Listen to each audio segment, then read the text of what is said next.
ശബരിമലയിൽ അഭിഷേകം ചെയ്ത നെയ് വിൽപ്പനയിലെ ക്രമക്കേടിൽ സന്നിധാനത്ത് പരിശോധന. വിജിലൻസാണ് പരിശോധന നടത്തുന്നത്. ഈ വാർത്തയുടെ വിവരങ്ങളും തിരുവനന്തപുരത്ത് നിന്ന് ഷഫീദ് റാവുത്തർ നൽകും. ഷഫീദ്, എന്തൊക്കെയാണ് ഈ വാർത്തയുടെ കൂടുതൽ വിവരങ്ങൾ? ശബരിമലയിൽ അഭിഷേകം ചെയ്ത നെയ് വിൽപ്പനയിലെ ക്രമക്കേട് കഴിഞ്ഞ ദിവസം കണ്ടെത്തിയിരുന്നു. ഇക്കാര്യത്തിൽ വിശദമായ പരിശോധനയ്ക്ക് നിർദ്ദേശം നൽകുകയും ചെയ്തിരുന്നു. ഇപ്പോൾ ഈ വാർത്തയുടെ വിവരങ്ങളുമായി തിരുവനന്തപുരത്ത് നിന്ന് ഷഫീദ് റാവുത്തർ ചേരുന്നു. ഷഫീദ്, കൂടുതൽ വിവരങ്ങൾ എന്തൊക്കെയാണ്?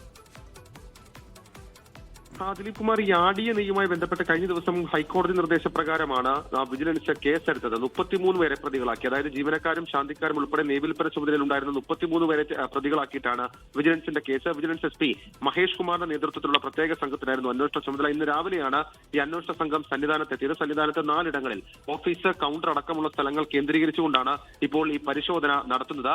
13,679 പാക്കറ്റ് നെയ് വിറ്റ വകയിലുള്ള പണം ദേവസ്വം ബോർഡിന്റെ അക്കൗണ്ടിൽ അടച്ചിട്ടില്ലെന്ന് കണ്ടെത്തിയതിനെ തുടർന്നായിരുന്നു ഹൈക്കോടതി അന്വേഷണത്തിന് ഉത്തരവിട്ടത്. ഈ വകയിൽ 13 ലക്ഷത്തോളം രൂപ നഷ്ടമുണ്ടെന്നായിരുന്നു പ്രാഥമികമായിട്ടുള്ള ദേവസ്വം വിജിലൻസിന്റെ കണ്ടെത്തൽ. എന്നാൽ വിജിലൻസ് ഈ വിഷയത്തിൽ അന്വേഷണം ആരംഭിച്ചപ്പോൾ അവരുടെ പ്രാഥമിക പരിശോധനയിൽ 36,24,000 രൂപയുടെ ക്രമക്കേട് കണ്ടെത്തി. ഇതോടെ തുടർന്നാണ് വിജിലൻസ് കേസെടുത്തിട്ടുള്ള അന്വേഷണം ആരംഭിച്ചത്. ഏതായാലും ഈ റെയ്ഡിന് ശേഷം നിർണായകമായ ചോദ്യം ചെയ്യൽ ഉൾപ്പെടെയുള്ള കാര്യങ്ങൾ അത് അന്വേഷണ സംഘത്തിന്റെ ഭാഗത്തു നിന്നുണ്ടാകും.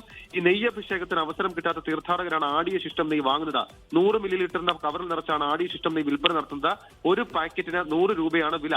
ഈ ടെമ്പിൾ ഓഫർ ഏറ്റുവാങ്ങിയാണ് വിൽപ്പനയ്ക്കായി കൗണ്ടറിലേക്ക് നൽകുന്നത്. ഇത്രയധികം കാര്യങ്ങൾ ഉണ്ടായിട്ടും രേഖകളിൽ ഇക്കാര്യത്തിൽ അവ്യക്തത ഉണ്ടായതും മാത്രവുമല്ല, ആ പണം അക്കൗണ്ടിലേക്ക് വരാത്തതിലുമടക്കം വലിയ സംശയം വിജിലൻസിനുണ്ട്.